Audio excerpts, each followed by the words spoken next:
Pinangaralan po ni Congressman Marcolita ang kanyang kapwa mga kongresista na kasama po sa tuwad-tuwad.com dahil lumalabas na sila po ay walang alam o kung may alaman ay kulang patungkol po sa purpose ng end of legislation sa ginagawang hearing sa House of Representatives dahil ang kanilang ginagawa ngayon na hearing ay hindi para gumawa ng anumang batas na epektibo para tulungan ang mga Pilipino lalo na sa panahon ng kalamidad at sa kahirapan at sa patuloy na pagtaas ng pangunahing bilihin, kundi ang kanilang ginagawa ngayon ay para i-prosecute ang mga Duterte. Sino man ang nasa likod nito, sino yung pumupundo sa mga kongresistang ito, naniniwala po tayo na balang araw ay mababaliktad ang panahon at ibabalik sa kanila ang karma dahil sa kanilang masamang ginagawa. At para po kay Congressman Marcolita, no, hindi ito tama, lalong-lalo na po nung hindi nila matanggap ang sinabi ni PRRD na ang kanilang institution, lalo na itong tuwad-tuwad.com, ay wala na pong credibility. Kaya gusto sana nila ipatawag si PRRD, ngunit hindi po sila nagkasundo. At natakot din sila na pilitin po itong si PRRD dahil para po kay Tatay Digong, wala siyang pakialam kahit i-contempt pa ito ng mga kongresista. Dahil ang sabi niya nga, hindi siya basta-basta makapag-attend sa mga ganitong klaseng hearing dahil nasa Davao po siya at ang gastos ay sarili niya. At ngayon, ang gusto nila ipatawag umano ay abogado ni PRRD. Kaya hindi nagustuhan ni Congressman Marcolita ang ganitong klaseng paraan. Bakit ang abogado ang kailangang ipatawag kung ang kanilang katanungan ay para po sa dating presidente? Ito panoorin natin mga kababayan. Hindi dumating si Pangulong Duterte. Oo. Doon sa patawag ng Quadcom, hindi ba? Kahapon eh. Opo. Nanggagalaiti nga po yung ilang congressman doon, Kong. Bakit? Kasi nga, hindi dumating. Ang gusto nila, ipatawag na lang ata yung abogado ni Congressman. Nanggagalaiti, lalo na po si Paduano. Grabe, no? Parang gustong lumabas sa kanyang balat, no? Itong si Paduano. At ganoon din po si Akop at iba, no? Itong si Abante nanggigigil din dahil nga po nabisto ang kanilang kasinungalingan. Kaya ngayon ang sabi nga po ay nag-aaway-ahaway na daw po yung mga ito at ang kanilang sinisisi ay si Abante at si Fernandez dahil umano hindi nag-iingat at nabisto ang kanilang scripted na tuwad-tuwad.com. Ay, sige nga po. Dating Pangulong Digong. Ay, ano kinalaman ng abogado? Kasi, siyempre daw, doon nga ako, nagtataka nga ako. Doon siyempre niya, kapag sinabing ng kanyang kliyente, at least meron na niyang sapat na kabatiran yung abogado, kung totoo ba yung sinasabi ng kanyang kliyente, Kong. Hindi ganun yun. Hindi ba? Ang abogado, Patay tayo dyan mga kababayan. Ito na nga po, pangaralan na sila kung ano yung tama. So, ibig sabihin, lumalabas lang talaga na may pagkasyong-asyong nga po itong mga kongresistang ito. Ang dami pa naman nila, no? kapag yan ay in-engage ng isang kliyente, ahente lang siya. Yun, tama. Representative lang siya. Ano man ang kanyang isusulat nang galing doon sa principal. Yes, sa kanyang kliyente. Ang ipinagsisintir nila yata kasi doon sa unang sulat, sang-ayon sa pagkakasulat ng abogado ni dating Pangulong Duterte, ay ipagpaumanhin po ninyo at hindi makakadalo ang aking kliyente sang-ayon sa kanya sapagkat kailangan niyang magpahinga dahil kagagaling niya lamang po sa Maynila. Yan. Hayaan po ninyo sa mga susunod na pagdinig, kami po ay dadalo. Parang ganon. Tama po, tama So, po. yung sulat na yon nanggaling sa principal. Meaning to say, si Pangulong Duterte. Tama po. Ngayon, sumulat uli ngayon sapagkat umaasa nga dahil nga sa commitment na sa mga susunod na pagdinig, dadalo, hindi dumating, may kalakip na naman na sulat. At ito po yung hindi nila actually matanggap, itong kalakip na sulat na ito. Dahil nakasulat doon na ito ay political plot, wala na silang integrity at hindi patas ang kanilang ginagawang hearing, so hindi nila matanggap yan.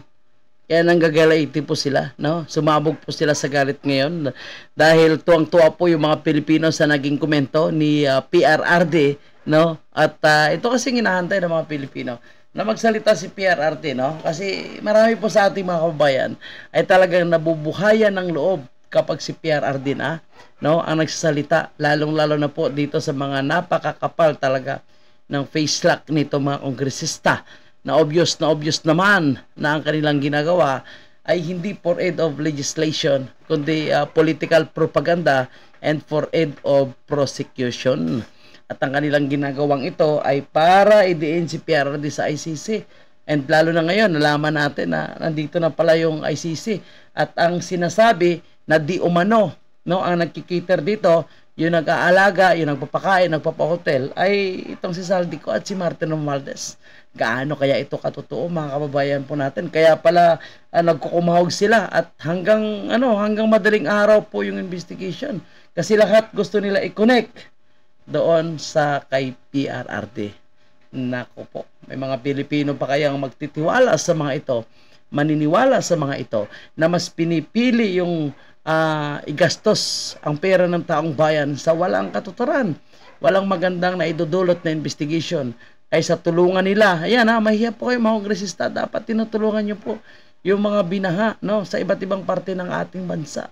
Yung sinasayang yung pera dyan sa tuwad-tuwad na yan, ibigay nyo doon sa mga isinalanta, no? Para naman makaluwag-luwag po sila. Dahil ang nangyayari ngayong baha, no, ang dapat sisihin nito ay yung may hawak ng pondo ng flood control, no? Si Marcos Sr., Saldico o si Martin Romualdez.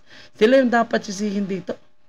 Dahil napakalinaw na wala pong mga flood control na ipinatayo. Ang ginawa lang ay patchy-patchy, konting repair lang. At yan po ay hindi dapat ma-deny ni Marcos Jr. At aminin niya na ganyan talaga ang nangyari. Di ba? Kasi nagsabi na ang NIDA at DPWH na talagang walang master plan. Di po pa. So, yan po yung rason na nanggagalaita rin yung mga Pilipino ngayon. Kasi marami pong biktima ng baha, yung mga kongresista nandun sa tuwad-tuwad. At ang kanilang gusto akusahan at sirain ay ang isang matino na dating presidente na nagtrabaho hanggang matapos ang kanyang termino. Di ba?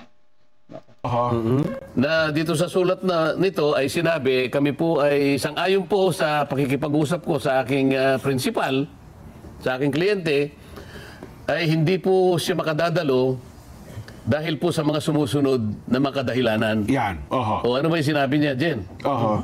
Well, ang sinabi niya doon, hindi siya naniniwala meron siyang inilinyang mga dahilan. opo. Ngayon, kaya natin sinasabi yon, ang abogado, nagawa niya yung sulat na yon, base rin doon sa kanyang pahayag ng kanyang kliyente. doon sa kautusan na ibinigay o pahayag ng kanyang kliyente, ito nga yung dating Pangulo. Rodrigo Duterte. Yes po, tama kayo. Ngayon, nakapaglatag sila ng kadahilanan. Ang una yata ang kadahilanan, ito, nabasa ko lang yung dyaryo. Sabihin mo kung nagkakamali ako, hindi, sa dyaryo ko lang nakuha ito.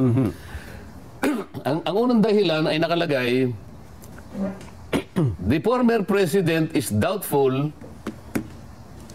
as to the Quadcom's integrity. Yun ang masakit, mga kababayan po natin. Wala na po silang integrity. Insulto po yan. Sabihin mo na hindi na sila dapat pagkatiwalaan. Hindi na tayo dapat magbigay ng kumpiyansa sa mga kongresistang ito ng mga sinungaling. Independence and probity to conduct legislative inquiry in aid of legislation. Yun ang una. Okay. Nagamit nyo lang na isang kaparaanan. Isang stratagem. Pang ganun, ano? Strategiya. No? Oo. instrumento. Para lamang siya ay inyong i-indict, i-charge, gano'n, Kasuhan. kasuhan sa krimen na Hindi hindi niya naman ginawa. ginawa. Kaso walang krimen, walang ebidensya, puro lang chismis. Paano nila makasuhan yan? Mga chismis na gusto ni Congressman Kong John, no, ay gumawa ng ebidensya base sa chismis. Puro sanggala. Okay, tuloy. Ano muna? Oo. Okay, bakit na yung pagagalitan yung abogado? Alam niyo kung naging pagtatalo nga yun kasi mayroong isang abogado na isa rin si Congressman Kate Flores ata, tumutol siya na, Your Honor, kasi abogado lang naman yan. Ano ba sasabihin niya? Kasi yun ang sinabi ng kanyang kliyente bilang abogado. Bakit siya ang obligahin natin na magpaliwanag in behalf sa kanyang kliyente? Oo nga. Oo nga, no, mga kababayan po natin, di ba? Siya po abogado, hindi naman po sa kanya galing ang sinulat na yan. Bakit kailangan siya ipatawag at at magpapaliwanag? At syempre, kung ano nakasulat sa papel, yun lang din ang basahin ng abogado.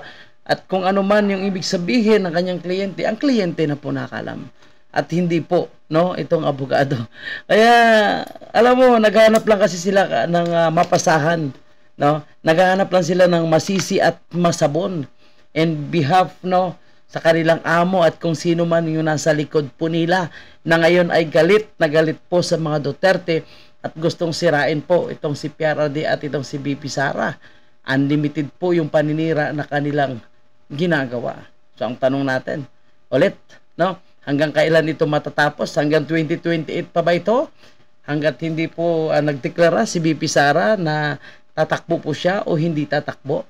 Kasi ngayon mukhang dinidiscourage po ni PRRD itong si BP Sara na bumalik pa, no, sa politika pagkatapos po nitong kanyang termino bilang Vice President.